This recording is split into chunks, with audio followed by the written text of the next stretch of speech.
ఇప్పుడున్న కాలంలా మనం తిని బతుకుడే చాలా కష్టమైతుందిరా దేవుడా అంటే ఉన్నట్టుండి మనం కాలం చేస్తే కుటుంబాలను పోషించనీకే ఇన్సూరెన్స్ పాలసీలు కట్టడం అంటే పెద్ద గగనమనే చెప్పాలి.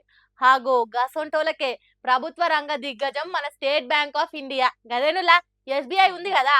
ఆ బ్యాంకు వాళ్ళ ఖాతాదారుల కొరకు అగ్వకే వ్యక్తిగత ప్రమాద బీమా పథకాన్ని అందిస్తాందట.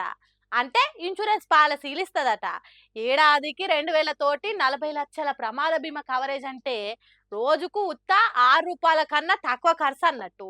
ఇక పాము గరిచి కాలం చేసిన సుత వర్తింపుందట.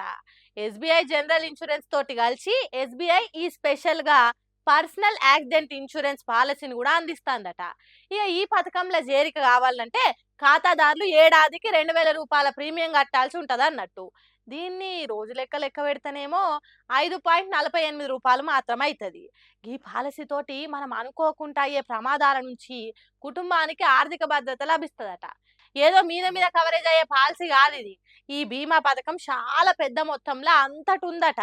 రోడ్ యాక్సిడెంట్లు, కరెంటు షాకులు, వరదలు, భూకంపాల సోంటి ప్రకృతి వైపరీత్యాలే కాకుండా పాము కాటేసినా లేకుంటే తేలుగాటు వల్ల కాలం చేసినా ఈ బీమా వర్తిస్తుంది అన్నట్టు.